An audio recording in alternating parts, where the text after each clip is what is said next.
I am your friend, Dr. Charles Apokin. Your choices might be multiple, but your decision has to be specific. God cannot work with an indecisive person. Somebody who can't take the hard decisions can't grow. I know a young man can talk, can suggest, but he finds it difficult to take firm decisions. When I decided to leave Aba and sell the practice, it was a hard decision. And I'm so glad I did that. When I decided to settle in Ughelli, it was an informed decision. When I decided to marry my wife, it was a lifelong decision. And there were very tiny things I observed.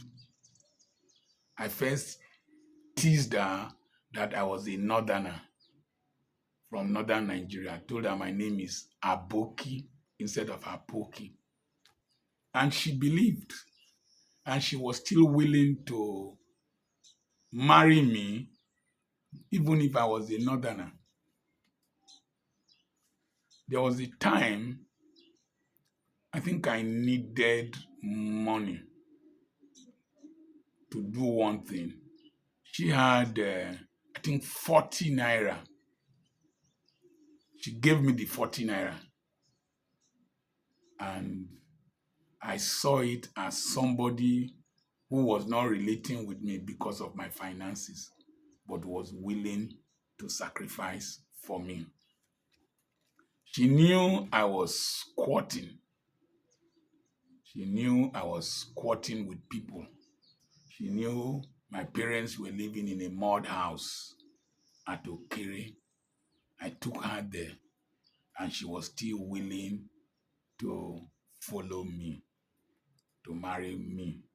She saw all the challenges I was going through.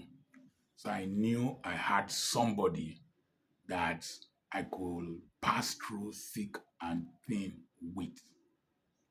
That 40 naira she gave to me, I've given her millions. But that was one thing that attracted me. But you never can understand. There are other things that I didn't see. I had to adjust to accommodate them, his asset and liabilities. But she's the best woman any man can marry. Not any man, Dr. Apoki can marry. Yesterday I called her, the day before yesterday I called her. I said, how are you? I said, fine. Where are you? Say, I'm in a ceremony. I said, thank God you didn't, any other man didn't marry you, that I was the one that married you. And thank God I didn't marry another woman that I married you. And she said, I thank God too that I married you. I also thank God that any yeye girl did not marry you. You see, 1-1, a draw. To marry a crazy man like me is very difficult, very difficult, very difficult. I celebrate her. Marry a crazy man like me, no, no, no. I'm the only certified madman, and I agree. So, I do crazy things at home, you know. So, that was a decision I took. It could have ruined me or raised me. Your marriage choice can either ruin you or build you. So, decisions. So, the decision to stop running a church, tough decision. I told the people, I don't want to see you again, go. They still came. I handed them over to Church of God Mission, added myself to them. They used my building, but I'm an honorary member. Tough decision. At the one time when I was trying to leave the school system, my wife went to meet one of my mentees.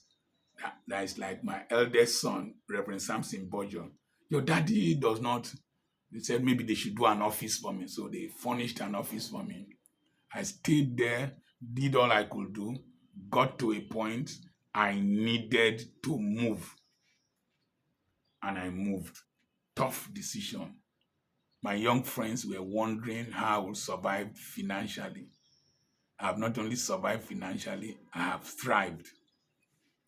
So there are tough decisions you need to take. The easy, casual decisions will make you a casualty.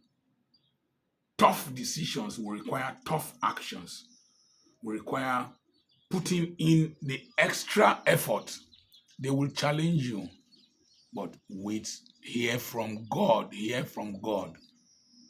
get the inspiration, have the gut feeling, be bold to take it. If you are so afraid of who you will offend, you can never ever take tough decisions. Tough decisions have helped me. My children, they know. My wife knows. If I tell you, don't follow that path, and you follow, I will take a tough decision that will shock you. Because I don't derive my relevance from marriage, children.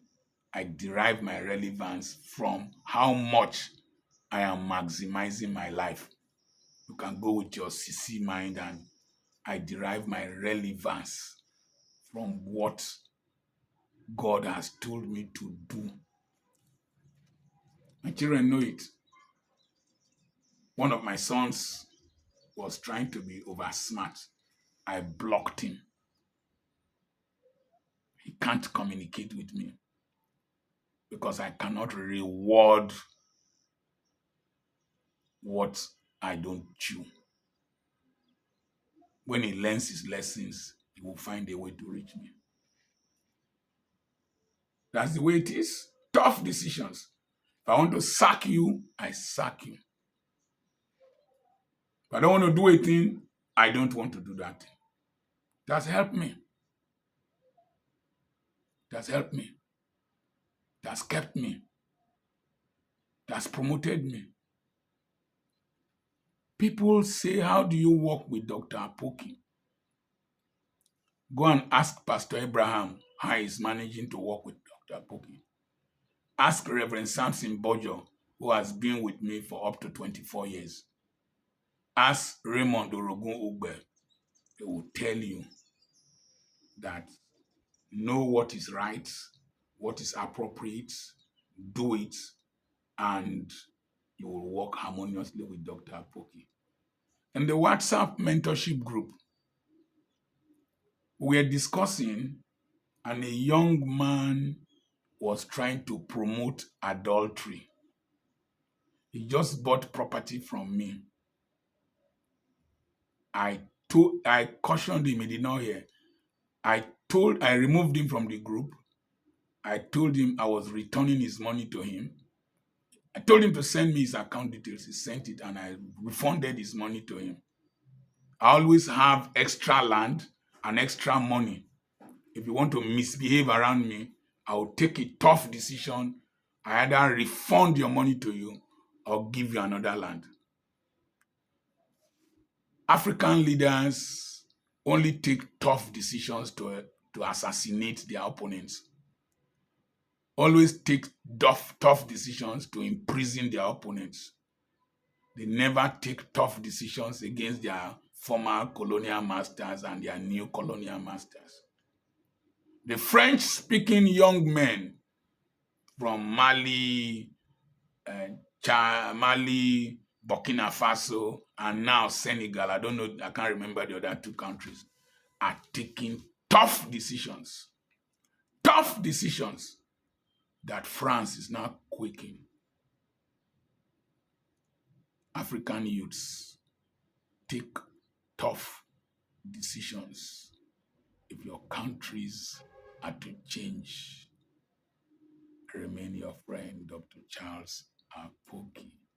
Take tough decisions in your own life if your life will make a meaning. Let people who are around you know you can take tough decisions. and they will respect you. Don't be a sissy. God bless you. I know you won't like that. Really, church people, you say I'm not godly. God took tough decisions several times. God bless you. Send me a message on +234 7052136763. Me, I know they grieve for myself, not to talk of to grieve for another person. God bless you.